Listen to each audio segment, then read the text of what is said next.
اعوذ باللہ من الشیطان الرجیم بسم اللہ الرحمن الرحیم۔ السلام علیکم ناظرین، میں اشر آج ایک نئی ویڈیو کے ساتھ آپ کی خدمت میں حاضر ہوں اور آپ دیکھ رہے ہیں طالب باغ۔ اس ویڈیو میں آگے بڑھنے سے پہلے آپ ہمارے چینل کو سبسکرائب کریں، ہماری ویڈیو کو لائک کریں اور بیل آئیکن پر ضرور کلک کریں کہ ہر نئی آنے والی ویڈیو آپ تک بر وقت پہنچتی رہے۔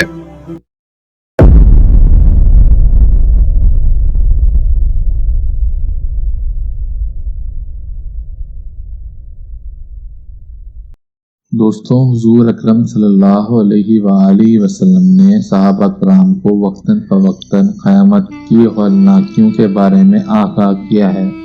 حضور اکرم صلی اللہ علیہ وآلہ وسلم نے قرب قیامت کی کئی نشانیاں بیان کی ہیں اور ان نشانیوں کے پورا ہونے کے بعد قیامت کے آنے کی وعید سنائی ہے۔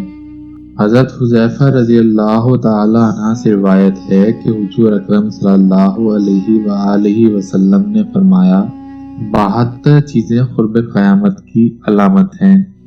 جب تم دیکھو کہ لوگ نمازیں غارت کرنے لگے ہیں، یعنی نمازوں کا احترام رخصت ہو جائے گا، امانت ضائع کرنے لگیں گے، یعنی جو امانت ان کے پاس رکھی جائے گی اس میں خیانت کرنے لگیں گے، سود کھانے لگیں گے، جھوٹ کو حلال سمجھنے لگیں گے، یعنی جھوٹ ایک فن اور ہنر بن جائے گا، معمولی باتوں پر خون ریزی کریں گے، ذرا سی بات پر دوسرے کی جان لے لیں گے، اونچی عمارتیں بنائیں گے، دین بیچ کر دنیا جمع کریں گے، قطع رحمی یعنی رشتہ داروں سے بدسلوکی ہوگی، انصاف نایاب ہو جائے گا، جھوٹ سچ بن جائے گا، لباس ریشم کا پہنا جائے گا، ظلم عام ہو جائے گا، طلاقوں کی کثرت ہوگی، ناگہانی موت عام ہو جائے گی،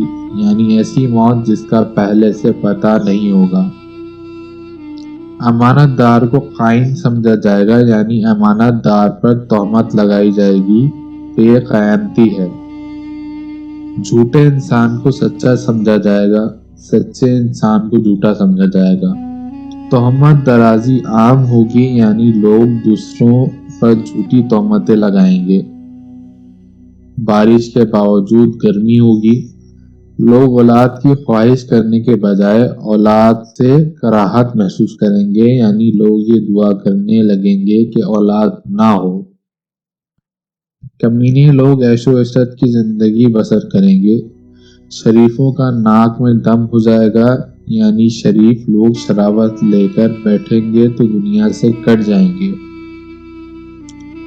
امیر اور وزیر جھوٹ کے عادی بن جائیں گے، امیر خیانت کرنے لگیں گے، سردار ظلم پیشہ ہوں گے، عالم اور قاری بد کردار ہوں گے، یعنی عالم بھی ہیں اور قرآن کی تلاوت بھی کر رہے ہیں مگر بد کردار ہوں گے۔ دوستوں، لوگ جانوروں کی کھالوں سے بنے اعلیٰ درجے کے لباس پہنیں گے، لیکن ان کے دل مردار سے بھی زیادہ بدبودار ہوں گے، سونا عام ہو جائے گا، چاندی کی مانگ بڑھ جائے گی، گناہ زیادہ ہو جائیں گے، امن کم ہو جائے گا، قرآن کریم کے نسخوں کو آراستہ کیا جائے گا اور اس پر نقش و نگار بنائے جائیں گے، مسجدوں میں نقش و نگار کیے جائیں گے، اونچے مینار بنائیں گے، لیکن دل ویران ہوں گے، شرابیں پی جائیں گی، شرعی سزاؤں کو معطل کر دیا جائے گا، لونڈی اپنے آقا کو جنے گی، یعنی بیٹی ماں پر حکمرانی کرے گی، جو لوگ ننگے پاؤں ننگے بدن غیر مہذب ہوں گے وہ بادشاہ بن جائیں گے۔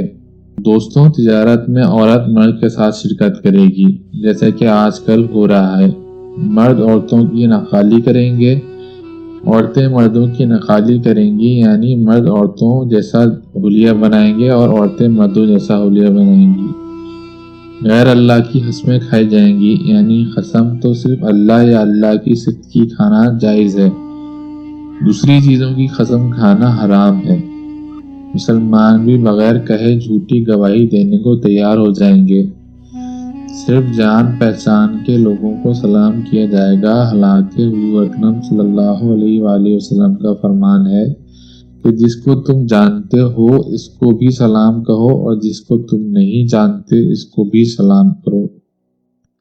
غیر دین کے لیے شرعی علم پڑھا جائے گا، یعنی شرعی علم دین کے لیے نہیں بلکہ دنیا کے لیے پڑھایا جائے گا۔ آخرت کے کام سے دنیا کمائی جائے گی۔ مال غنیمت کو ذاتی جاگیر سمجھ لیا جائے گا۔ امانت کو لوٹ کا مال سمجھا جائے گا۔ زکوٰۃ کو جرمانہ سمجھا جائے گا۔ سب سے ذلیل آدمی قوم کا لیڈر اور قائد بن جائے گا۔ آدمی اپنے باپ کی نافرمانی کرے گا اور اپنی ماں سے بدسلوکی کرے گا۔ دوست کو نقصان پہنچانے سے گریز نہیں کرے گا۔ شوہر بیوی کی اطاعت کرے گا۔ بدکاروں کی آوازیں مسجدوں سے بلند ہوں گی۔ گانے والی عورتوں کی تعظیم و تکریم کی جائے گی۔ گانے بجانے اور موسیقی کے آلات کو سنبھال کر رکھا جائے گا۔ سر عام شرابیں پی جائیں گی۔ ظلم کو فخر سمجھا جائے گا۔ انصاف بکنے لگے گا، یعنی عدالتوں میں انصاف فروخت ہوگا۔ قرآن کریم کو نغمہ سرائی کا ذریعہ بنایا جائے گا، یعنی موسیقی کی لہ پر تلاوت کی جائے گی۔ درندوں کی کھال کے موزے بنائے جائیں گے۔ امت کے آخری لوگ اپنے سے پہلے لوگوں پر لعن طعن کریں گے کہ یعنی تنقید کریں گے۔ سرخ آندیاں تم پر اللہ کی طرف سے آئیں گی۔ زلزلے آئیں گے، لوگوں کی صورتیں بدل جائیں گی۔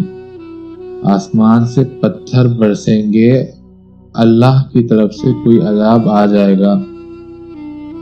دوستوں، ایسی کئی علامات، ایسی کئی نشانیاں حضور اکرم صلی اللہ علیہ وآلہ وسلم نے ہمیں بتائیں جو کہ آج کی دنیا میں سچ ثابت ہو رہی ہیں۔ جتنی نشانیوں کے بارے میں حضور کی احادیث میں ابھی ہم نے ذکر کیا وہ تقریباً تمام کی تمام ابھی پوری ہو چکی ہیں، اور بس کچھ چند بڑی نشانیاں جو کہ وقوع پذیر ہونا باقی ہیں ان کا انتظار ہے۔ ہمیں وقتاً فوقتاً توبہ کرتے رہنا چاہیے اور ہر وقت استغفار کرنا چاہیے اور صبر و تحمل سے کام لینا چاہیے کہ اللہ صبر کرنے والوں کو پسند کرتا ہے۔ جیسے کہ اللہ تعالیٰ قرآن میں فرماتا ہے کہ ہمیں نماز اور صبر سے مدد لینی چاہیے، تو نماز اور صبر سے مدد لیتے رہیں اور اپنے اعمال کو درست رکھیں تاکہ کل قیامت والے دن ہم اللہ کے سامنے سرخرو ہو سکیں۔